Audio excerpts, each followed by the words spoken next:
இன்று 2015 ஆண்டு டிசம்பர் மாதம் 25ஆம் தேதி வெள்ளிக்கிழமை. இன்றைய தினம் வெளியாகியிருக்கும் நாளேடுகளின் பக்கம் எங்களுடைய பார்வையை செலுத்தினால், வீரகேசரி பத்திரிகையின் பிரதான தலைப்புச் செய்தியாக புரிந்துணர்வு செயற்பாடு தீர்வுக்கு வழிவகுக்கும், இறுதி பஸ்ஸில் ஏற வேண்டும் என்கிறது சுதந்திர கட்சி. நீண்ட காலமாக புரையோடி போயுள்ள தேசிய இன பிரச்சினைக்கு அரசியல் தீர்வை காண்பதற்கு தற்போது சிறந்ததொரு பொன்னான சந்தர்ப்பம் கிடைத்துள்ளது. இரண்டு கட்சிகளையும் கொண்டு அமைக்கப்பட்டுள்ள அரசாங்கத்தோடு தமிழ் தேசிய கூட்டமைப்பும் புரிந்துணர்வோடு செயற்படுவதானது தேர்வை காண்பதற்கான சிறந்த வாய்ப்பை உருவாக்கி கொடுத்துள்ளது என்று ஸ்ரீலங்கா சுதந்திர கட்சியின் முக்கியஸ்தரும் ராஜாங்க அமைச்சருமான டிலான் பெரேரா தெரிவித்தார். இவ்வாறு அந்த செய்தி தொடர்ந்து இடம் பிடித்துள்ள நிலையில், போரினால் பாதிக்கப்பட்டோரின் வாழ்க்கையை மாற்றியமைப்போம். நத்தார் வாழ்த்து செய்தியில் ஜனாதிபதி இயேசு கிறிஸ்துவின் பிறப்போடு மனிதாபிமானத்தின் பெருமானங்களை மனதிற்குள் கொண்டு எமது நாட்டில் இடம்பெற்ற 30 வருட கால போரின் போது பாதிக்கப்பட்ட மக்களை நாடிச் சென்று அவர்களது வாழ்க்கையை சிறப்பாக மாற்றியமைக்க கை கொடுப்போம் என ஜனாதிபதி மைத்ரிபால சிறிசேன தனது நத்தார் வாழ்த்து செய்தியில் தெரிவித்திருப்பதாக அந்த செய்தி இன்றைய வீரகேசரியில் இடம் பிடித்துள்ளது. வீரகேசரியின் இன்றைய மலையக செய்திகள் பக்கத்தில், முகாமைத்துவம் இல்லாததன் காரணத்தினாலேயே பெருந்தோட்ட தேயிலை துறை வீழ்ச்சி, மத்திய மாகாண சபை உறுப்பினர் சதாசிவம் என்று அவருடைய புகைப்படம் தாங்கிய செய்தி பிரசுரமாகியுள்ளது. சிறந்த முகாமைத்துவம் இல்லாமல் பெருந்தோட்ட தொழில்துறை வீழ்ச்சியடைந்துள்ளது. அத்தோடு அரசாங்கமும் இத்துறையின் மேம்பாடு கருதி உரிய நடவடிக்கைகள் எதனையும் மேற்கொள்ளாமை வருந்தத்தக்கது என்று மத்திய மாகாண சபை உறுப்பினர் சதாசிவம் தெரிவித்திருப்பதாக அந்த செய்தி இன்றைய வீரகேசரியில் இடம் பிடித்துள்ளது. மேலும் இன்றைய வீரகேசரியின் ஆசிரியர் தலையங்கத்தை பொறுத்தவரைக்கும், நீதி வழங்கும் செயற்பாட்டில் தாமதம் வேண்டாம், மனித உரிமை மீறல்கள் மற்றும் போர் குற்றச்சாட்டுகள் குறித்து அரசாங்கத்தினால் முன்னெடுக்கப்பட உள்ள உள்ளக விசாரணை பொறிமுறை கட்டமைப்பு எப்போது ஆரம்பிக்கும் என்ற கேள்விகள் எழுந்துள்ளன.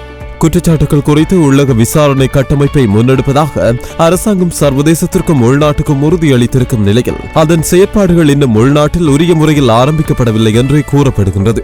இந்த நிலையில் ஐக்கிய நாடுகள் மனித உரிமை பேரவையில் 30வது கூட்டத்தொடரில் நிறைவேற்றப்பட்ட இலங்கை தொடர்பான பிரேரணையின் பரிந்துரைகளுக்கு அமைவாக இலங்கை அரசாங்கம் மேற்கொண்டு வரும் செயற்பாடுகள் எந்தவிதமான தாமதங்களும் இல்லை என்றும் உரிய முறைப்படி வேலை திட்டங்கள் முன்னெடுக்கப்படுவதாகவும் வெளிவிவகார அமைச்சு தெரிவித்துள்ளது. இது இலங்கை அரசின் வாக்குறுதிகளும் அது செயற்படுத்தப்படாமை தொடர்பிலான விமர்சன பார்வையாக இன்றைய ஆசிரியர் தலையங்க பகுதியில் இடம் பிடித்துள்ளது.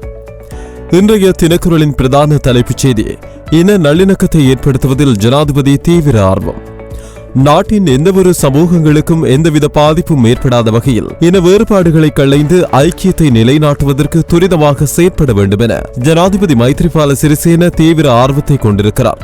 இது தொடர்பாக நேற்று முன்தினம் புதன்கிழமை தனது பொறுப்பில் உள்ள தேசிய நல்லிணக்கம் மற்றும் நல்லிணக்கத்துக்கான ராஜாங்க அமைச்சர் HM பௌசி, அமைச்சின் செயலாளர் கலாநிதி M கணேசமூர்த்தி, முன்னாள் எம்பியும் ஜனாதிபதி சட்டத்தரணியுமான MM சுஹைர் உட்பட அமைச்சின் உயரதிகாரிகளோடு ஜனாதிபதி முக்கியமான கலந்துரையாடல்களை நடத்தியதாக உயர்மட்ட வட்டாரங்கள் தெரிவித்தன என்று அந்த செய்தி தொடர்ந்தும் பிரசுரமாகியுள்ளது. தினக்குரலின் மலையக செய்திகள் பக்கத்தில், தொழிற்சங்கங்கள் ஒன்றிணைந்து செயற்பட்டால் மாத்திரமே சம்பள பிரச்சனையை தீர்க்க முடியும், ராஜாங்க அமைச்சர் ராதாகிருஷ்ணன் தெரிவித்திருப்பதாக அந்த செய்தி தொடர்ந்துள்ளது. மலையக பெருந்தோட்ட தொழிலாளர்களின் சம்பள பிரச்சனை தீர்க்கப்பட வேண்டுமானால் தொழிற்சங்கங்கள் அனைத்தும் ஒன்றிணைந்து செயற்பட வேண்டும். இல்லாவிட்டால் அதனை தீர்த்து வைக்க முடியாது. அவர்களின் சம்பள பிரச்சனைக்கு தீர்வு கிடைக்காது என்றும் கல்வி ராஜாங்க அமைச்சர் வேலுசாமி ராதாகிருஷ்ணன் தெரிவித்திருக்கிறார் என்று அவர் உரையாற்றிய தொகுப்பாக அந்த செய்தி இடம் பிடித்துள்ளது. மேலும் தினக்குரலின் ஆசிரியர் தலையங்கத்தை பொறுத்தவரைக்கும், நத்தார் தொடர்பான செய்திகளை சுமந்த வண்ணமாக இன்றைய ஆசிரியர் தலையங்கம் இடம் பிடித்துள்ளது. உலக மக்கள் தொகையில் சுமார் 1/3 பகுதியினரான கிறிஸ்தவர்கள் இயேசுநாதரின் ஜனனத்தை இன்று கொண்டாடுகின்றார்கள். தனது போதனைகள் மூலம் மனிதத்தை பாதுகாப்பதற்காக மண் உலகுக்கு இயேசு பிரானை ஆண்டவர் அனுப்பியிருக்கிறார் என்பது அவர்களின் உறுதியான அசையாத நம்பிக்கை. நீதி கதைகள் அல்லது கதை சொல்வதன் ஊடாக பொதுமக்களை இயேசு சென்றடைந்தார் என்பதையும், உன்னதமான குருவாக விளங்கினார் என்பதையும் புதிய ஏற்பாட்டை கவனமாக ஒருவர் படித்தால் தெளிவாக விளங்கிக் கொள்ள முடியும் என்று இன்றைய தினம் கொண்டாடப்படுகின்ற நத்தார் தினத்தின் விசேட செய்தியாக இன்றைய ஆசிரியர் தலையங்கம் இடம் பிடித்துள்ளது. இன்றைய சுடரொளியின் பிரதான தலைப்புச் செய்தி, போர்க்குற்றம் சாட்டப்பட்டுள்ள டயஸுக்கு பதவி நீடிப்பு இல்லை, மைத்திரி விரும்பவில்லை என்று தெரிவிப்பு. ஹத்ருசிங்க உட்பட மேலும் பல மேஜர் ஜெனரல்கள் அடுத்த வருடம் ஓய்வு. அறிவிப்பு இன்று வெளியாகலாம். ராணுவ பேச்சாளர் ஜெயநாத் ஜெயவீர. தமிழீழ விடுதலை புலிகளுக்கு எதிரான இறுதிக்கட்ட போரை முன்னெடுத்த ராணுவத்தின் 57வது படைப்பிரிவின் கட்டளை தளபதியாக செயற்பட்டவரும் போர்க்குற்றங்களுக்கு உள்ளாகி இருப்பவருமான மேஜர் ஜெனரல் ஜகத் டயஸுக்கு ராணுவ சேவையில் நீடிப்பை வழங்குவதற்கு ஜனாதிபதி மைத்ரிபால சிறிசேன விரும்பவில்லை என அறிய முடிகின்றது. இதனால் மேஜர் ஜெனரல் ஜகத் டயஸுக்கு இன்றோடு ஓய்வு வழங்கப்பட உள்ளது. இதற்கான ஆவணங்களும் தயாரிக்கப்பட்டுள்ளன என்று பாதுகாப்பு தரப்பு தகவல்கள் தெரிவிக்கின்றன என்று இன்றைய சுடரொளி பத்திரிகையின் பிரதான தலைப்புச் செய்தி இடம் பிடித்துள்ளது. தெமட்டகொட கடத்தல் சம்பவம். ஹிருனிகாவிடம் சிஐடி நேற்று தீவிர விசாரணை என்று ஹிருனிகாவின் புகைப்படம் தாங்கிய இன்னும் ஒரு செய்தியும் பிரசுரமாகியுள்ளது.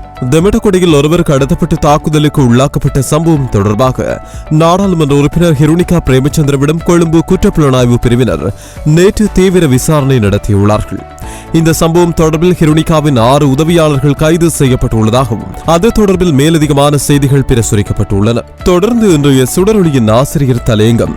சிரியாவில் அப்பாவி மக்கள் உயிரிழப்பு தடுக்கப்பட வேண்டும். சிரியாவில் இடம்பெற்று வரும் உள்நாட்டு யுத்தத்திற்கு அமைதி முறையில் தீர்வு காண்பதற்கான முயற்சிகள் மேற்கொள்ளப்பட்டு வருகின்ற போதிலும் அங்கு இடம்பெற்று வரும் மோதல்கள் பொதுமக்கள் இழப்புகள் குறைவடைவதற்கான அறிகுறிகள் தென்படவில்லை. அதில் உள்ள துயரம் என்னவென்றால் விமான தாக்குதல்களில் ஏராளமான அப்பாவி மக்கள் கொல்லப்படுவதுதான். ISIS-க்கு பயங்கரவாதிகளுக்கு எதிராக தாக்குதல் நடத்தப் போவதாக கூறிக்கொண்டு செப்டம்பர் 30ஆம் தேதி சிரியாவில் விமான தாக்குதல்களை ஆரம்பித்தது ரஷ்யா. எனினும் ரஷ்யாவின் இலக்கு ISIS பயங்கரவாதிகள் மட்டுமல்ல, சிரிய அரசு படைகளுக்கு எதிராக போராடும் கிளர்ச்சி படைகளும் தான் என்பது தாக்குதல் ஆரம்பித்து ஒரு சில நாட்களில் தெரிய வந்துவிட்டது என்று சிரியாவில் தற்போதைய நிலைமை தொடர்பில் இன்றைய ஆசிரியர் தலையங்கம் விமர்சிக்கிறது. இன்றைய வெளிநாட்டு செய்திகளின் முக்கியமான செய்தியாக ரமாடி நகரை மீட்கும் போரில் ஈராக் ராணுவம் முன்னேற்றம்.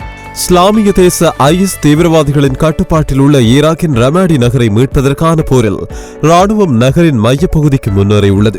இது குறித்து தீவிரவாத தடுப்பு சிறப்பு படையின் செய்தி தொடர்பாளர் சபா அல் நோமன் குறிப்பிடுகையில், ரமாடி நகரின் மையப்பகுதியை நோக்கி பல்வேறு திசைகளில் இருந்தும் நாங்கள் முன்னேறியுள்ளோம். தற்போது குடியிருப்பு பகுதிகளை நெருங்கி வருகிறோம். இன்னும் 72 மணி நேரத்தில் நகரை முழுமையாக மீட்டு விடுவோம் என்றும் அவர் தெரிவித்திருப்பதாக அந்த செய்தி இடம் பிடித்துள்ளது.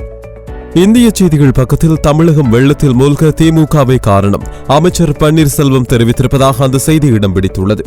திமுக ஆட்சியில் அரசியல் காரணங்களுக்காக வெளியிடப்பட்ட அரசாணைகளால் தான் நீர்நிலைகளை ஒட்டியுள்ள பகுதிகளில் வெள்ளப்பெருக்கு ஏற்பட்டு மக்கள் பாதிப்புக்கு உள்ளாகினர் என்று அமைச்சர் பன்னீர்செல்வம் தெரிவித்துள்ளார். அவர் சென்னையில் ஏற்பட்ட வெள்ளம் தொடர்பாக மேலும் பேசிய விவரங்கள் இந்த செய்தியின் மூலமாக பிரசுரிக்கப்பட்டுள்ளது. இன்று வெளியாகியுள்ள உதயனின் பிரதான தலைப்புச் செய்தி. உள்ளக பொறிமுறை ஆலோசனையில் அரசு ஜனவரியில் வருகிறது இறுதி வடிவம். ஐநா மனித உரிமைகள் சபையில் நிறைவேற்றப்பட்ட தீர்மானத்திற்கு அமைவாக இறுதிப்போரில் இடம்பெற்ற போர்க்குற்றங்கள் தொடர்பில் பொறுப்பு குரலுக்கான உள்நாட்டு நீதி பொறிமுறை அமைத்தல் தொடர்பில் பல்வேறு மட்டங்களில் ஆலோசனைகளை அரசு ஆரம்பித்துள்ளது. இவ்வாறு வெளிவிவகார அமைச்சர் அதிகாரி ஒருவர் தெரிவித்ததாக கொழும்பு ஊடகம் செய்தி வெளியிட்டுள்ளது என்று அந்த செய்தி தொடர்ந்து இடம் பிடித்துள்ளது. இன்றைய வலம்புரியின் பிரதான தலைப்புச் செய்தி. நாட்டின் நல்லாட்சிக்கு நீதிமன்ற முறைமை தடை, குற்ற செயல்களுக்கான தீர்வில் பின்னடைவு என ஆசிய மனித உரிமை ஆணைக்குழு சுட்டிக்காட்டு. நாட்டில் நல்லாட்சியை தொடர்ந்து முன்னெடுத்துச் செல்வதற்கு தற்போதுள்ள நீதிமன்ற முறைமை தடையாக அமைந்துள்ளதாக சுட்டிக்காட்டியுள்ள ஆசிய மனித உரிமைகள் ஆணைக்குழு கடந்த ஆட்சியின் போதான குற்றச் செயல்களுக்கு தண்டனை வழங்குவதில் பின்னடைவுகள் காணப்படுவதாகவும் குற்றம் சுமத்தியுள்ளதாக அந்த செய்தி இடம் பிடித்துள்ளது. தொடர்ந்து சகோதர மொழி பத்திரிகையான லங்காதீப பத்திரிகையின் பக்கம் பார்வையை செலுத்தினால், அதிவேக நெடுஞ்சாலையில் வாகன நெரிசல், ஹொக்மாதுவ தொடக்கம் மாதுவ வரையில் 1.5 மணி நேரம் தாமதம் என்று சொல்லி இன்றைய பிரதான தலைப்புச் செய்தி இடம் பிடித்துள்ளது. டெய்லி மிரர் பத்திரிகையின் இன்றைய பிரதான தலைப்புச் செய்தியாக கிராமிய ராஜ்ய சபைகள் அமைப்பதற்கான நடவடிக்கைகளை முன்னெடுத்திருப்பதாக கிராமிய அபிவிருத்தி அமைச்சு தெரிவித்துள்ளதாக அந்த செய்தி இடம் பிடித்துள்ளது. அதாவது கிராமங்கள் தோறும் கிராமிய ராஜ்ய சபைகளை அமைப்பதற்கான அத்தனை நடவடிக்கைகளையும் கிராமிய அபிவிருத்தி அமைச்சினூடாகவே முன்னெடுக்கப்பட உள்ளதாகவும் அரசாங்கம் தெரிவித்திருப்பதாக அந்த செய்தி தொடர்ந்து இடம் பிடித்துள்ளது. வீரகேசரியின் கேலி சித்திரத்தை பொறுத்தவரைக்கும் வாழ்க்கை செலவு எனும் பெருஞ்சுமை மக்களை வாட்டுகின்ற நிலையில் ஏராளமான பரிசுகளோடு வருகின்ற நத்தார் தாத்தாவிடம், நாங்கள் பரிசுகள் ஒன்றையும் எதிர்பார்க்கவில்லை, எங்களுடைய அன்றாட வாழ்க்கை செலவை மாத்திரம் குறைக்க ஒரு வழியை சொல்லுங்கள் என்று சாதாரண குடிமகன் ஒருவர் கேள்வி எழுப்புவதாக இன்றைய வீரகேசரி தன்னுடைய கேலி சித்திரத்தை அமைத்துள்ளது.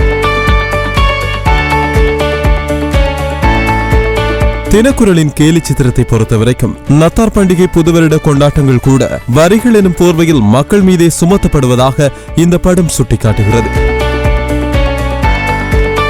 சுடரொளியின் கேலி சித்திரத்தை பொறுத்தவரைக்கும் ஆணைக்குழுவுக்கு முன்னால் கடமையில் இருக்கின்ற காவல்துறை அதிகாரி கிறிஸ்துமஸ் பரிசுகளை கொண்டு செல்கின்ற நத்தார் தாத்தாவிடம் மூட்டையில் என்ன இருக்கிறது என சந்தேகத்தோடு அவரை வினவுவதாக இன்றைய கருத்துப்படம் வெளியாகியுள்ளது. இன்று கொழும்பு மற்றும் யாழ் பிராந்தியங்களில் வெளியாகியிருந்த பத்திரிகைகளின் முக்கியமான செய்திகளை பார்வையிட்டோம். மீண்டும் இன்னுமொரு நாளேடுகளில் நமது பார்வையினூடாக சந்திக்கலாம். அதுவரையில் நன்றி, வணக்கம்.